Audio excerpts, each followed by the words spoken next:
Well, it is April 13th, 2023.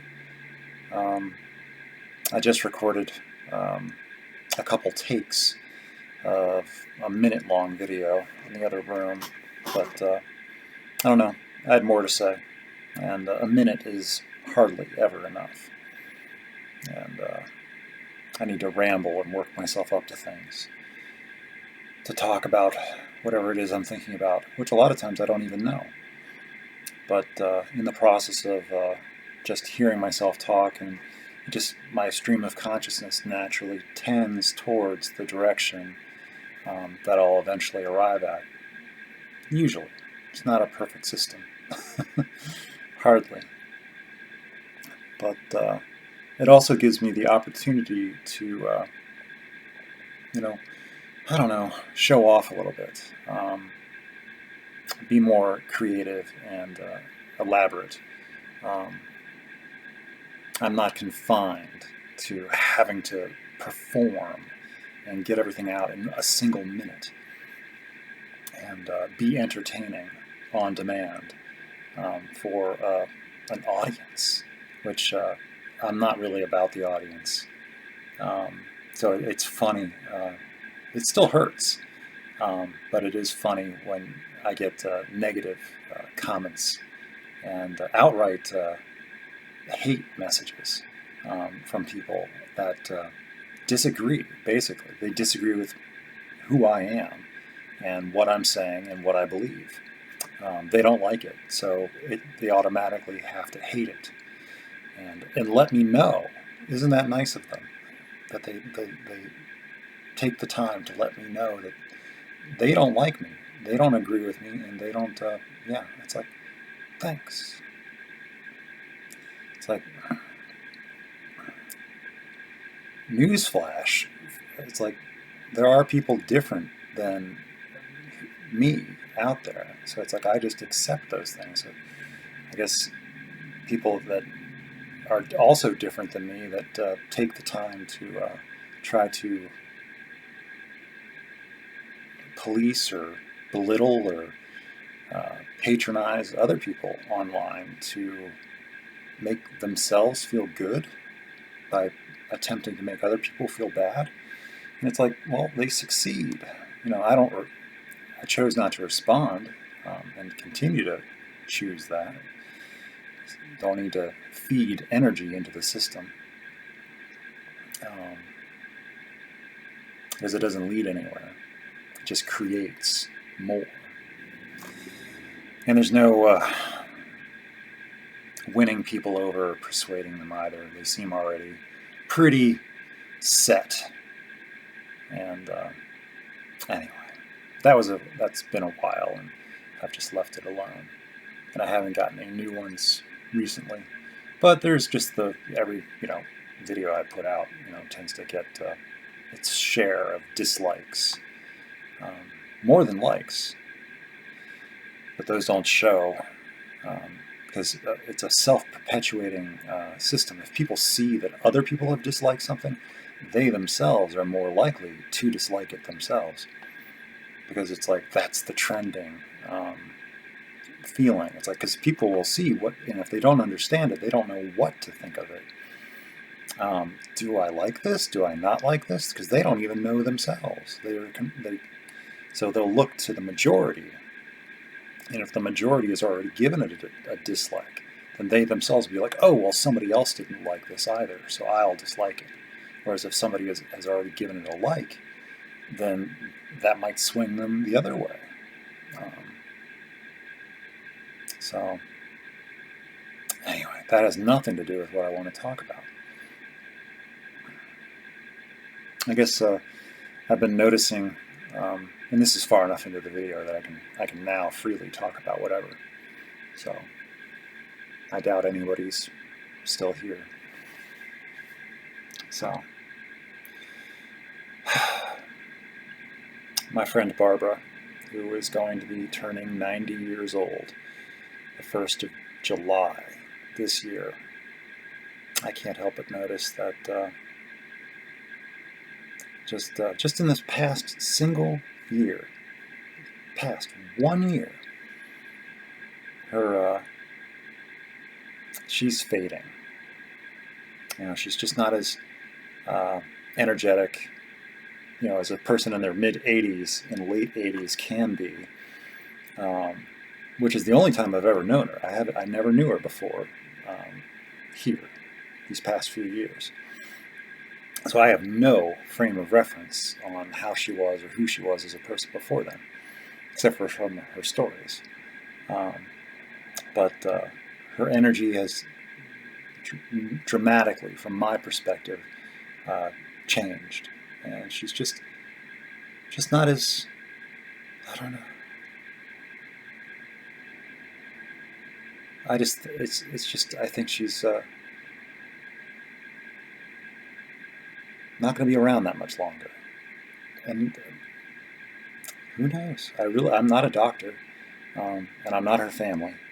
I'm just trying to appreciate the time that we have together and share together, and the things that we do, as little as what they are, just once a week, because it's definitely not going to last forever. And every single time that we go out to the meeting that we go to together, it could be the last time, and it's like I'm aware of it, and I'm guessing she is too, probably more so, and she just doesn't say anything, I would say.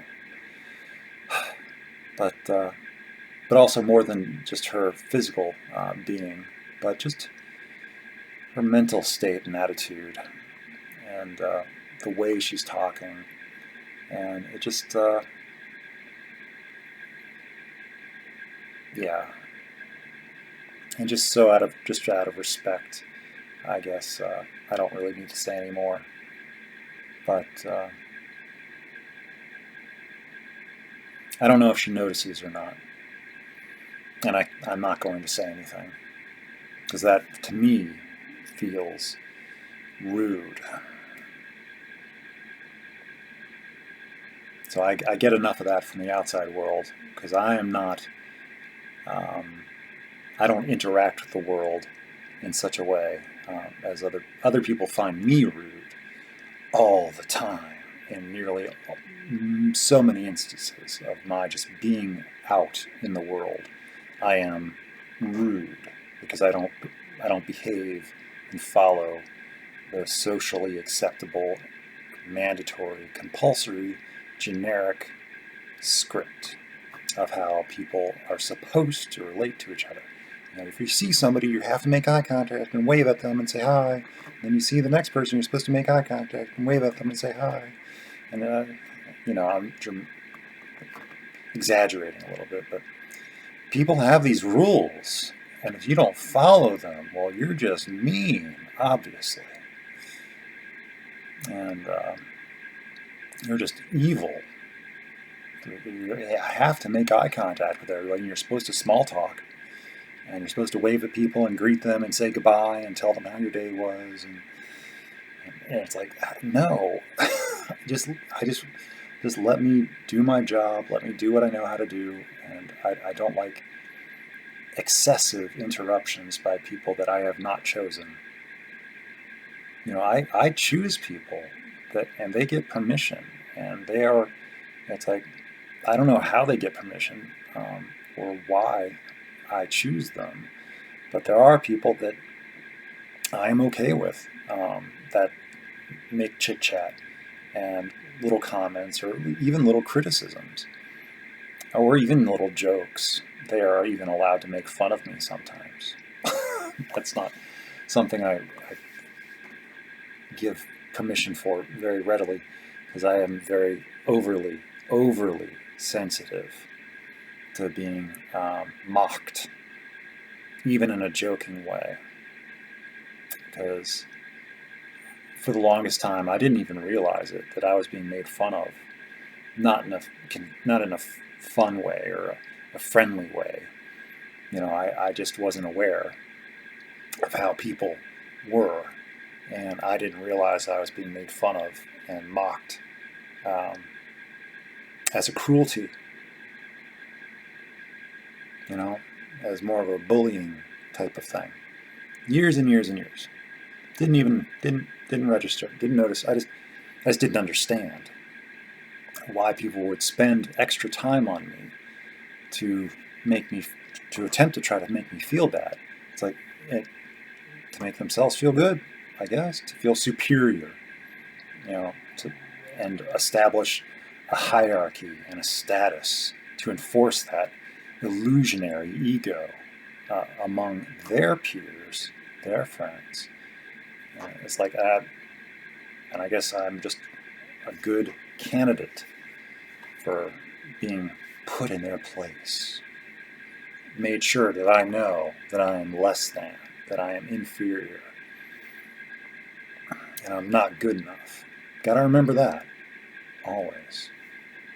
Can't have a person like me thinking that they can actually do anything, or be anyone, or accomplish anything, or have any sort of hopes or dreams. People like me, we're not supposed to, or something. I don't know. I'm just really just getting a little bit dark on myself.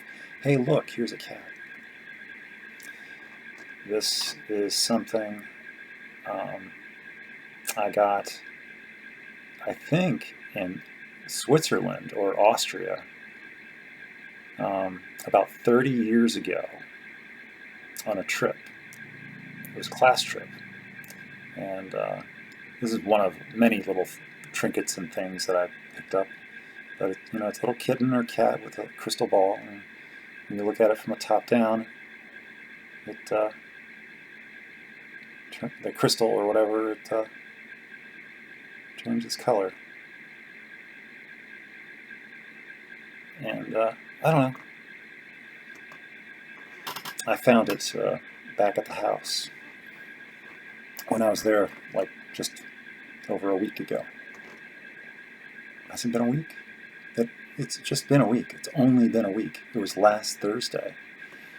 Last Thursday, wow. And I was running on the C&O Canal last Thursday in the evening. That was a really good run. I actually kind of see myself now that Mom's passed away and is no longer in the area, no longer on the planet. I might move back there. The chances have greatly increased that I might decide to move back there. Because I just always, it's like, as long as she's alive, there's no way that I can move back there. It's just, she was difficult to be around. And, because also I would never be, she would want as much time as possible. And, which I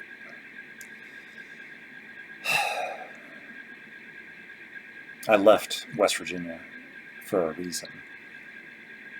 And I stayed away. I never went back.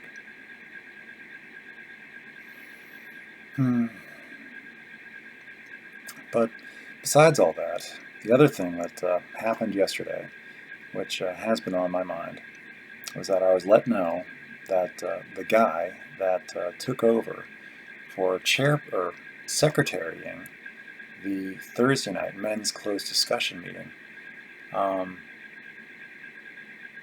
he wants to give it up. He doesn't think he can any longer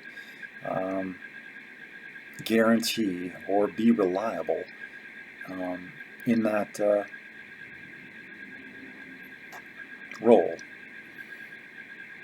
And so he calls me because I'm the one that did it or filled in for a few years. For a few people, I've always just been the backup, the go-to when life changes for other people. Then, well, Eric will do it, or we'll get Eric to do it, or we'll trick Eric to do it. We'll, find a way to convince him that if he doesn't do it, then he's doing something wrong, or he's bad, or he should want to. And he should be thankful for it, obviously. Because I don't have the social circle, or the friends, or the family, or the children that automatically get, well, people understand that, But they just see me as, well, Eric doesn't have that. He's just alone. He has free time. And if he doesn't, and then he's just selfish. That might be the case, but it's not a lack of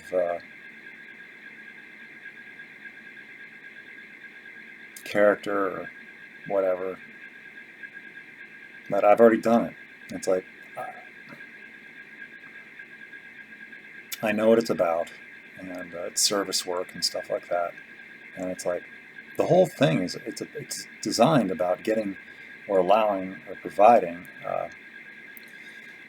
a role for somebody that's just getting started in recovery, in a new life in sobriety from whatever life they're leading before, and give them something grounded, something concrete, something that they can do, something small, that it's a token effort, and about accepting a responsibility and then doing it, and being where you say you're going to be and doing what you say you're going to do. And it does provide,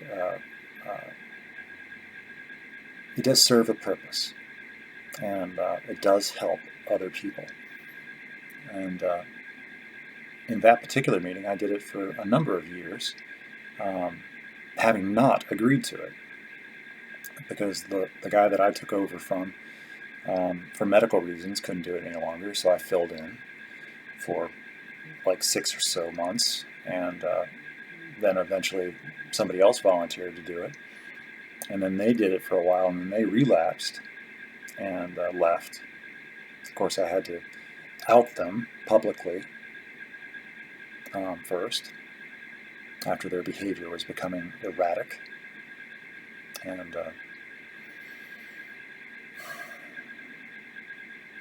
then I took over again for a while, and then this latest guy, I don't remember the whole story. I think there was more people involved. Yeah, there was. Yeah. So hit and miss, off and on. I've been the backup retainer of a secretary for that meeting for 5 years, with breaks, for like months at a time when the other people would step in. There was another guy. Oh, right, him.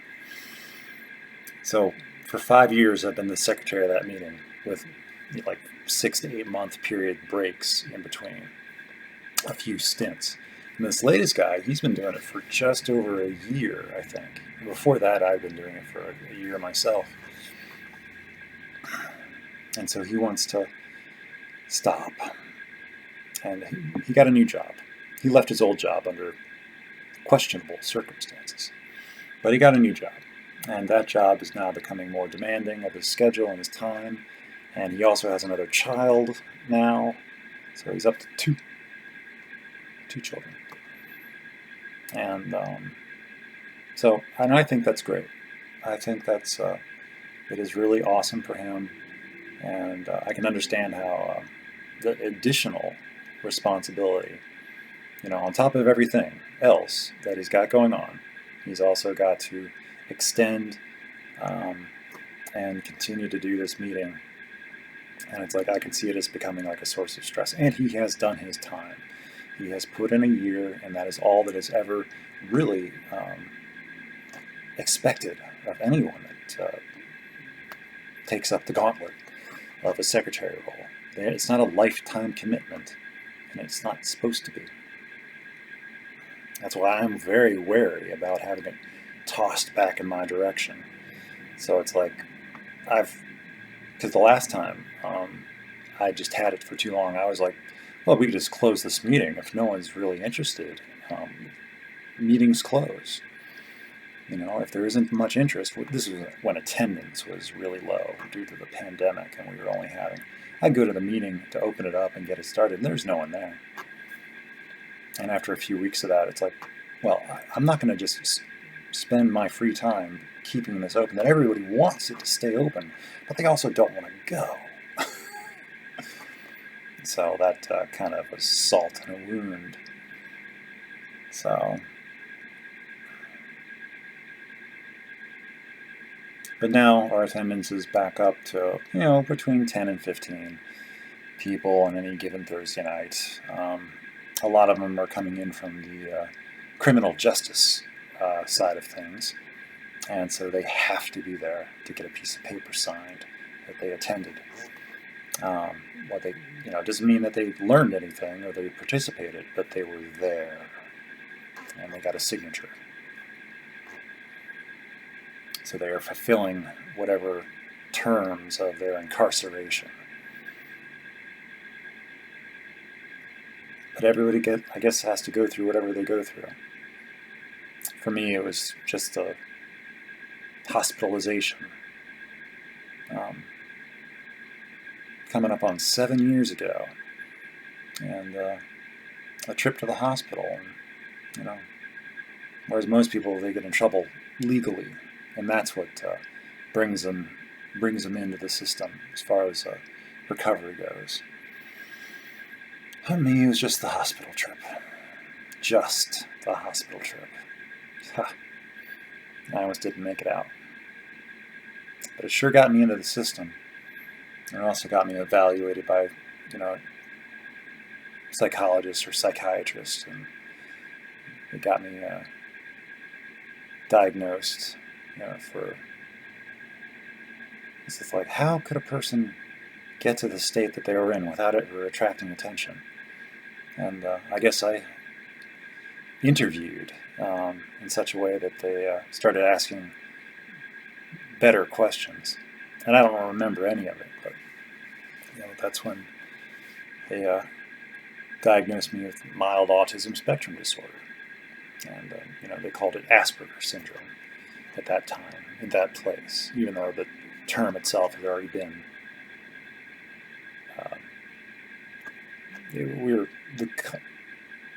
the world was starting to go away from that because it had negative connotations. Ooh, spooky negative connotations to the past, because we don't want to remember the past. I still disagree with that. But I will follow the trend, so I don't accidentally offend people by using terms that are outdated and raise the...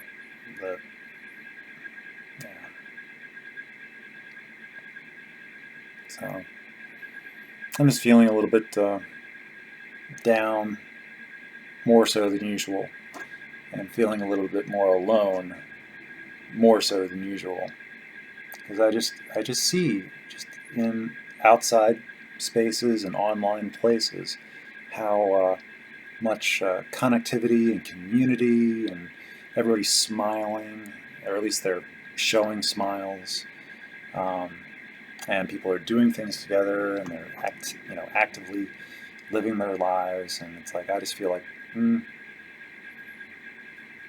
yep. And it's like, but I don't know how to do any different. And it's like, yeah, I should go out and do more and hang out with people, and it's like, who? Doing what? It's like, I spend most of my time trying to get away from people because I am uncomfortable, and I don't want to spend time with them. And so it's like, I mean, there have been people in my past who I did want to spend time with and stay around, and I'd miss, and I'd want to spend more time around them, but they didn't want to spend time with me. Or situations changed, or they died, or life and death. Or maybe it's just all in my head, I don't know. But I find I have less stress and less doubts about reality.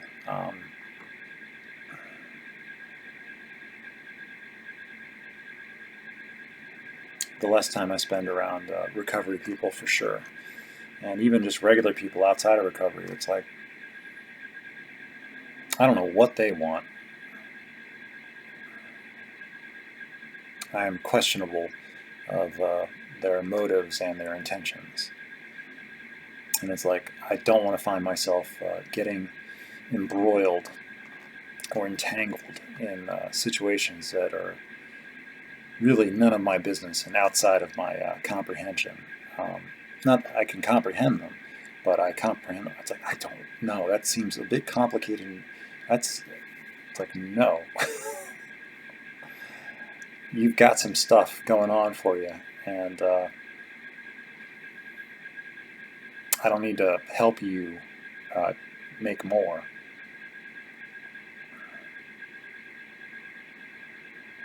So people reveal themselves naturally. I don't have to do very much or say very much. And it's like, if their intentions are pure and, open, and then there shouldn't be a problem. But if they just all of a sudden just disappear, it's like, I don't know what the deal was, but something was wrong. It's just not my job to police everything or to investigate everything. It's like, I'll just go back to my default, doing whatever it is I normally do, and be okay with it, or not be okay with it, whichever. And as far as I know, these videos have not been discovered by anyone that I actually know in my circle of this area. No one has said anything, at least. Though I doubt they would. But maybe they might not. But I think it would get back to me eventually. Somebody would make some sort of comment or something. And I wouldn't know who or how or what they were looking at. But I would just eventually become aware that, oh, these things are being looked at. Or somebody finally noticed something. Which I don't know how I'd feel about if I would just all of a sudden just shut down or, But it hasn't happened yet, as far as I know, so I don't have to make that decision. Or even if it was just not even just somebody that I know or knows me from this area discovered these videos, but even somebody from my past, like an old relationship or friendship or family member or whatever, or from college. I don't know. But no one has. So, and the original audience member, the intended audience member at the time, they've never said anything either, that they've even watched any of these videos that I started making in, I guess, January of 2021 or December of 2020. As a means for them to be able to get to know me without actually having to talk to me. Because I assume that they talk, because they interact in their own world. It's just I'm not a part of it, and I'm not welcome or wanted. At least that's how I feel. And I might be totally incorrect. But time continues to go by, and so